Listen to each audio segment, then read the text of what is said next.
We provide counseling, support groups, individual family therapy to people of all ages, I like to say from twinkle to wrinkle. And our general overall tagline and mandate is at every age, at every stage, we are here to help.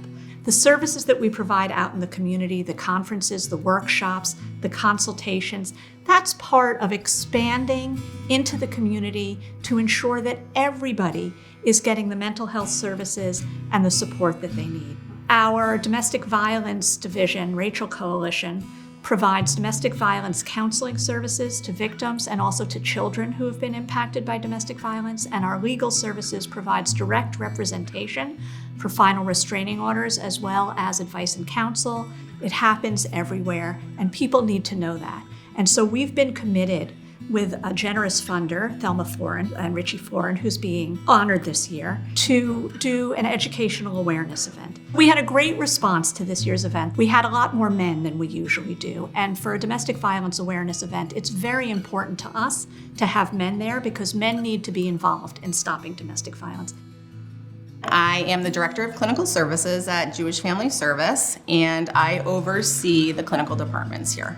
There has been an uptick in suicides. There has been an uptick in diagnostics for anxiety and depression and different types of disorders that children, adolescents, and adults and older adults are facing. Our goal as therapists, as staff, as clinicians has been our attempts to create these stronger, healthier communities. We want people to live their lives without us, right? That is our long-term goal. We don't want people here to be here for 25 years, 35 years as clients. We want people to learn their own skills on how to cope with difficulties, on how to deal with life that can feel overwhelming and stressful. So Jewish Family Service has really been able to see the need, assess the need, and then come back and provide a program or a service or therapeutic counseling sessions by providing one-to-one therapy, by providing couples therapy, family therapy, group therapy. We don't want to have the children having lots of different disturbances or issues that are kind of coming up in later life. So if we can help them now,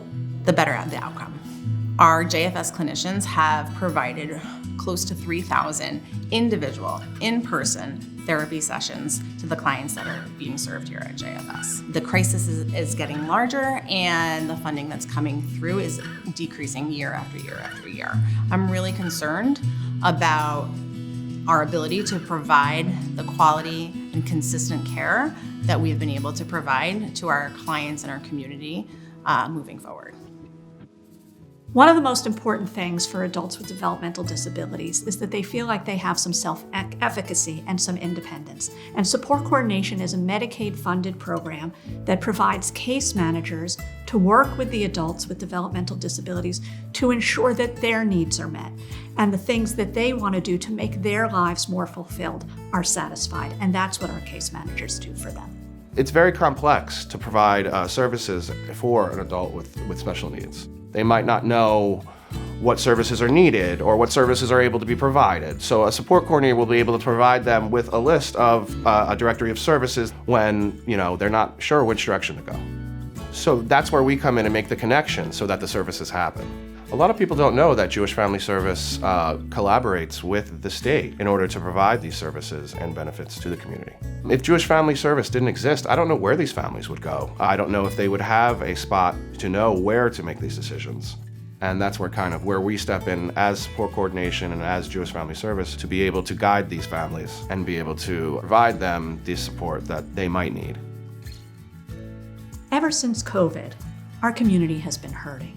We deploy volunteers across the counties to any sort of programs where we think there's a need. So we have a very, very wide array of services. We have something called SHIP and MIPA. SHIP stands for State Health Insurance Plan, and that allows us to do counseling and also provide options for enrollment in Medicare. Shop and Drop is a program that we started during COVID. It allows isolated older adults who are not able to get out of the house to have someone go and do their food shopping for them. And then the food is brought back to them. And the volunteer who brings the food and the older adult who's collecting the food, they develop a relationship too.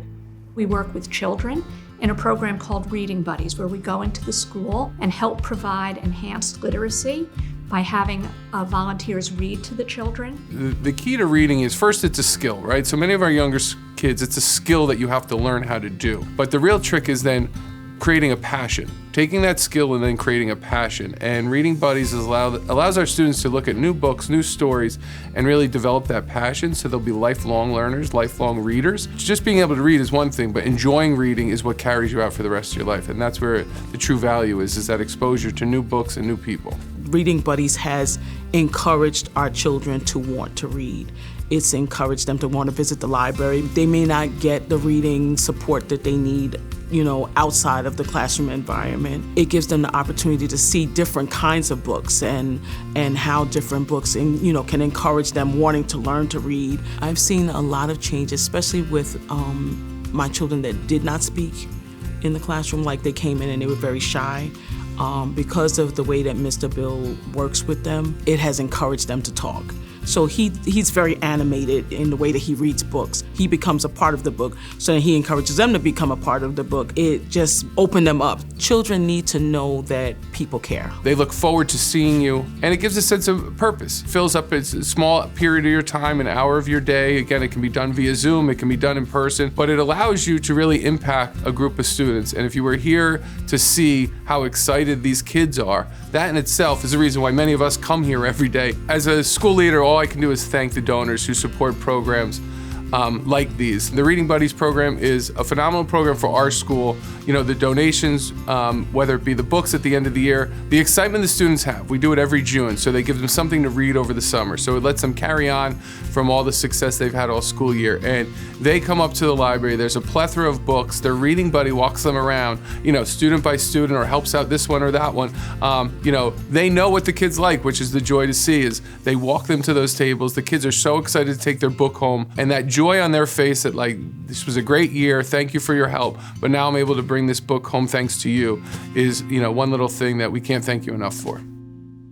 We have a wide variety of robust caregiver services, including care consultation. Care consultation is a free service that provides support, recommendations, advice, references to adults who are caregivers. I've known about Jewish Family Service my entire life. My husband's mother was a social worker with Jewish Family Services in Chicago, and it was just we knew it was there. I had no idea that a caregiver therapist even existed. It never occurred to me that people who were caregivers for their parents, particularly primary caregivers, would go outside of their family to ask for help.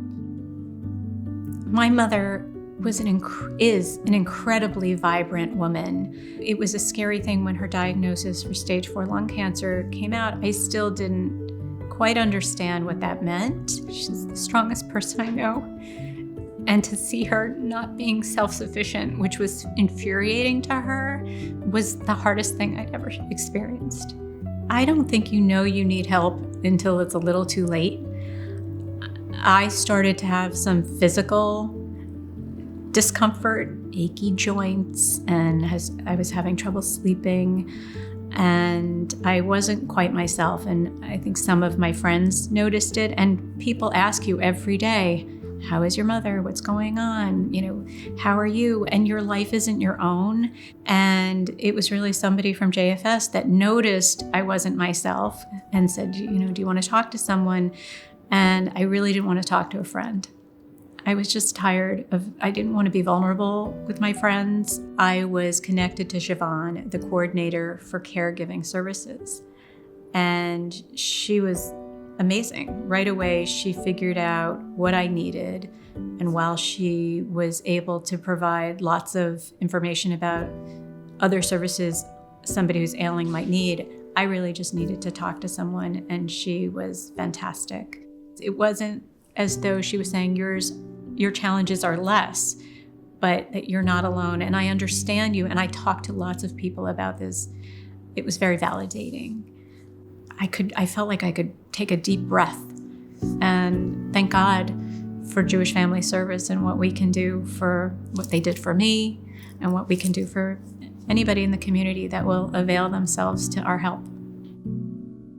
So we have some really exciting things coming up. We are going to be moving to a new location. It's still in Florham Park and it's very close to where we are, but it will allow us to expand our services a little bit to continue to provide the high-level professional quality services that we already do, and also expand to provide even more services for the community. Jewish Family Service of MetroWest, New Jersey is here to support the most vulnerable members of our community, the adults with developmental disabilities, the Holocaust survivors, the people who are suffering with mental health issues, domestic violence victims. And if the most vulnerable among us are not healthy and not strong, none of us are.